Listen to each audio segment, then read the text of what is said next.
Ever wondered how an architect can build a perfect scale model of a massive skyscraper? Or, how you can resize a photo on your phone without it getting all stretched and weird? Well, the secret behind all of that is a really key idea in geometry called similarity. And trust me, it's everywhere, from art to engineering. So let's dive in and figure out how it all works. All right, take a look at this bridge right here. Before a single piece of steel was ever put in place, this whole thing probably existed as a tiny scale model on a desk somewhere. The magic that lets engineers take that little model and blow it up to this enormous real-life structure that is all about geometric similarity. It's basically the rulebook for how you scale anything up or down while keeping its shape absolutely perfect. So what are we really talking about when we say similar in geometry? At its core, the idea is actually super simple. It just means we've got two figures that have the exact same shape, but they can be different sizes. Just think of it like one object is a perfect zoom in or zoom out of the other. Here's a great, really simple example to see what I mean. We've got two orange juice cans, a smaller one and a bigger one. Now, obviously, they're different sizes, right? But look at them. Their proportions are exactly the same. The big one is just a perfectly scaled-up version of the small one. They have the identical cylindrical shape, and that's what makes them geometrically similar. Okay, but now what if we swap one out? Let's compare that orange juice can to, say, a can of tuna. Now, technically, they're both cylinders, but just look at their proportions. One is tall and skinny, the other is short and wide. They aren't just bigger or smaller versions of each other, their fundamental shape is different. So in this case, they are not similar. And this whole can comparison really highlights why we need to be super precise with our words in geometry. It brings up a really important distinction between two terms that can sound kind of alike, similar and congruent. So here's the breakdown, plain and simple. Similar just means same shape. That's it. Congruent, though, that's a step further. It means same shape and same size. Everything about them, every angle, every side is exactly the same. So let's get a little more formal with it. When two figures have the exact same shape, we call them similar. And in math, we've got a handy little symbol for this. It's that squiggly line called a tilde. Now for congruent figures, we use this symbol. And if you look closely, you can see what's going on here. It's actually the similarity symbol, that tilde, right on top of an equal sign. It's a perfect little visual cue, right? It reminds you that congruent figures are similar in shape and equal in size. So here's the big takeaway. Congruence is really just a special, more specific type of similarity. Think about it. If two polygons are congruent, identical in every way, then they have to be similar, right? They have the same shape. But it doesn't always work the other way around.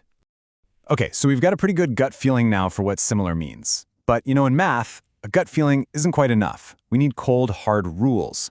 So what are the official, non-negotiable conditions that two polygons absolutely have to meet for us to say, yep, they're similar? It really all comes down to two golden rules. And here's the key. Both of them have to be true, no exceptions. Rule number one, all of their corresponding angles have to be congruent. That just means they have the exact same measure. And rule number two, all of their corresponding sides must be proportional. This means the ratio of their lengths has to be the same, all the way around.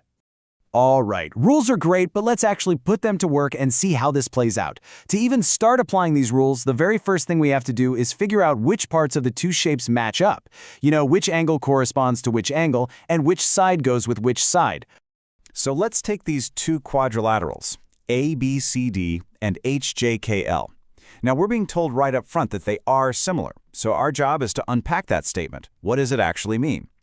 Let's do that by finding all the corresponding parts. Okay, first things first, let's match up the vertices. And here's a little trick. The way the problem is written, ABCD is similar to HJKL. That order is everything. It tells you exactly what matches up. So A corresponds to H, B corresponds to J, C to K, and D to L. Simple as that. Now, since we know which vertices match up, it follows that the angles at those vertices also have to correspond. And remember rule number one? It says these corresponding angles have to be congruent. So that means angle A has to be congruent to angle H, angle B to angle J, and so on for all four corners. All right, on to the sides. We figure these out just by connecting the dots, the corresponding vertices we just found. So the side that goes from A to B must correspond to the side that goes from H to J. BC matches with JK, CD with KL, and finally AD with HL. And what does rule number 2 tell us?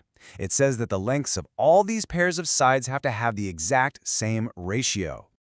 But wait a second, do we really need both of those rules? I mean, couldn't we just check the angles and call it a day? Or maybe just the sides? Well, let's look at a couple of quick examples that show exactly why both rules are absolutely non-negotiable. First up, let's take a square and a non-square rectangle. What's the one thing they definitely have in common? All their angles are 90 degrees, right? So yep, their corresponding angles are all congruent. Rule number 1, check.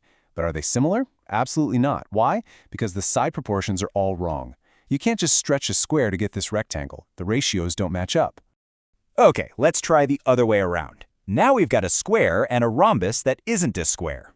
A rhombus has 4 equal sides, right? So we could totally have a situation where the side lengths are proportional. Rule number 2 could be satisfied. But just look at the angles. The square has those perfect 90-degree corners, but the rhombus is all slanted. The angles don't match. So rule number 1 fails. And that means these shapes are not similar either. And that right there is the crucial point of all this. For any two polygons to be similar, it's not an either-or situation. You need both rules to be true. The corresponding angles have to be congruent, and the corresponding sides have to be proportional. No ifs, ands, or buts. No exceptions. So I'm going to leave you with a little something to chew on. We've just made it very clear that for polygons in general, you absolutely need both rules. But are there any special cases? What about triangles? If you have two triangles and you can prove that all 3 of their corresponding angles are congruent, is that actually enough? Does that automatically guarantee that their sides have to be proportional? Something to think about.